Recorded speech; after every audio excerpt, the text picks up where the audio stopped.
Hvis så frem i fald man selv har ønske om at fremstille sit skjold, er det også en mulighed. Men så er der mange gange, at man løber fast i, at det der med at lave tekster, det er lidt svært at få lavet det i hånden. Der har man jo sådan en mulighed, at man kan købe tekst ved Shop74. Og det vil sige, at man går ind på vores hjemmeside, går ind under tekster til skjold, og der er en hel masse forskellige opsætninger.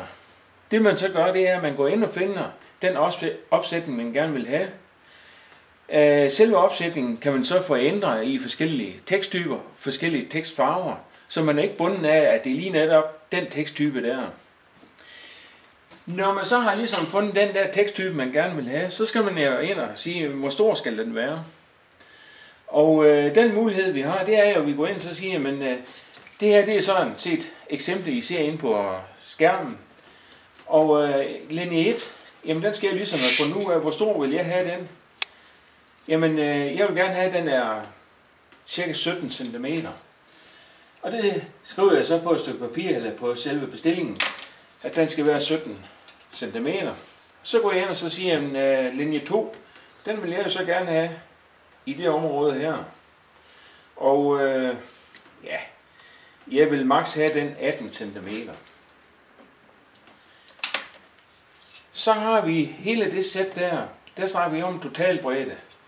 Og jamen, den skal nok placeres cirka i det område der, og det vil sige, at den må totalt være cirka 20 cm. Og linje 4, jamen den får vi monteret hernede, og den vil jeg gerne have 23 cm.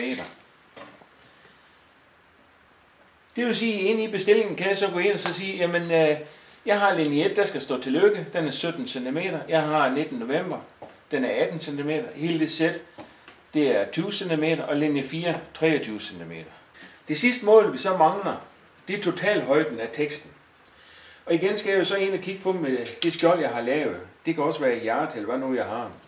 Så skal jeg gå ind og så sige, jamen jeg vil ikke have min totalhøjde mere end cirka 24 cm. Det kan cirka være der. Og det vil sige, når vi snakker om totalhøjde, det er det, som selve teksten den bliver, når den er færdigleveret. Ja, så er posten ankommet med vores lille tekst, og hvis jeg har bestilt en folieskraber, så er den jo selvfølgelig med til det. Jeg tager min tekst, placerer på skjoldpladen, eller hjerte, eller hvad nu det er, vi har. Sæt den noget tungt midt på, så den ikke suser forvirrer rundt på hele pladen. Så får vi en centrerer, så den sidder rigtigt på selve pladen. Når jeg så har gjort det, så tager jeg et stykke maletape, og når jeg så har fundet en ende, der, så tager jeg et stykke og monterer ned på pladen og ned på selve teksten. Så har jeg teksten fikseret.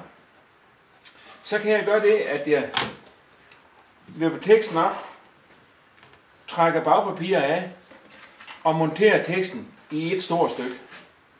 Jeg kan også vælge at sige, at jeg tør ikke at montere den i et stort stykke. Jeg vil gerne montere den i mindre stykker. Det vil sige, så går jeg ind og klipper den op i mindre stykker, og det vil sige, at jeg klipper den sådan set op i linjerne.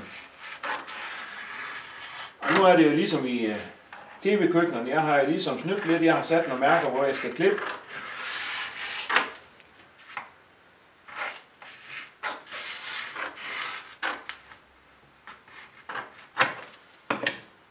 Og så kan jeg gå ind og lægge linjerne op. Og selvfølgelig, hvis jeg er kommet tanke om, at jeg vil ikke have linjerne til at være på den måde der, jamen så kan jeg jo selvfølgelig flytte rundt på, sådan at de sidder måske på den måde i stedet for, hvis der er plads til det. Men nu vælger jeg så at gøre ligesom jeg har bestilt det. Og det vil sige, at jeg lægger teksterne op, sådan de ligger, som jeg har klippet dem.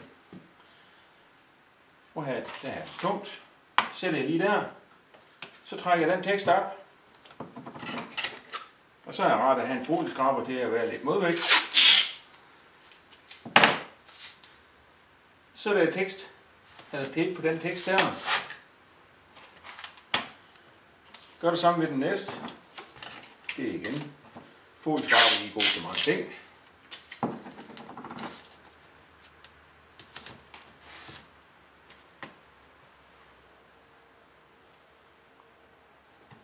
Og så er det lige den sidste, vi skal have monteret.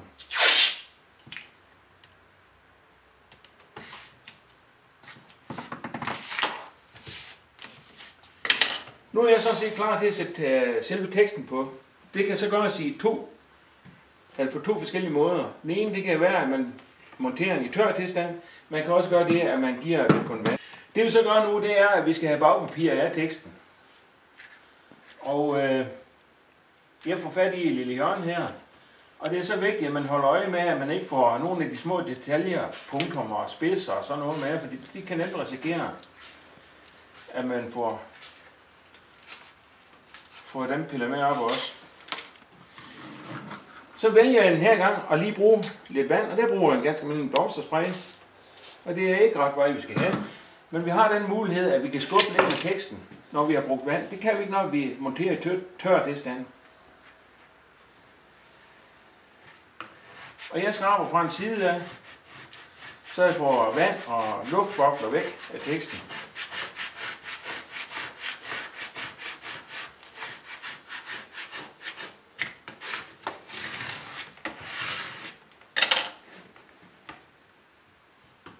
Og så starter jeg selvfølgelig med at tage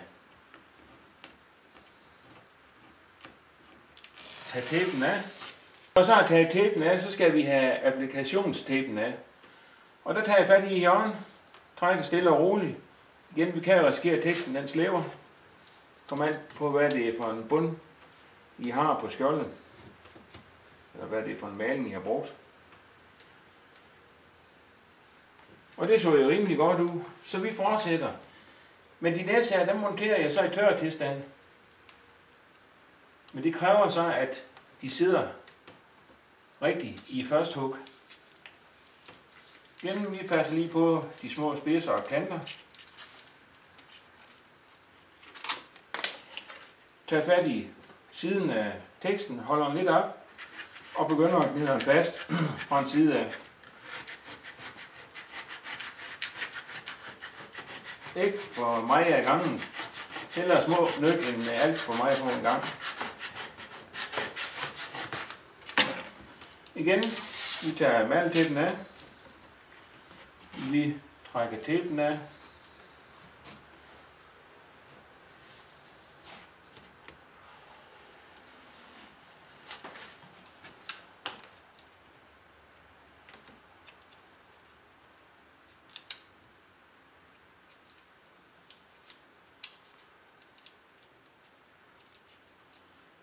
Og så er jeg kan godt synge en sang, mens jeg lige gør det her.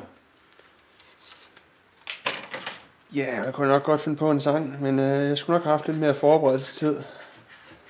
Men tre hvide solsorte svømmer afsted. Du har jo vist ikke lært din geografi ret godt. Nej, jeg glemte altid mit træningstøj. Ja.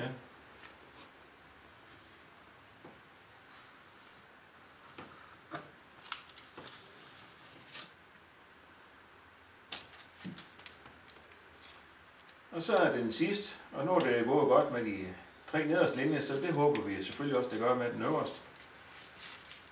Men har man følgt instruksen, så skulle det ikke være nogen problem.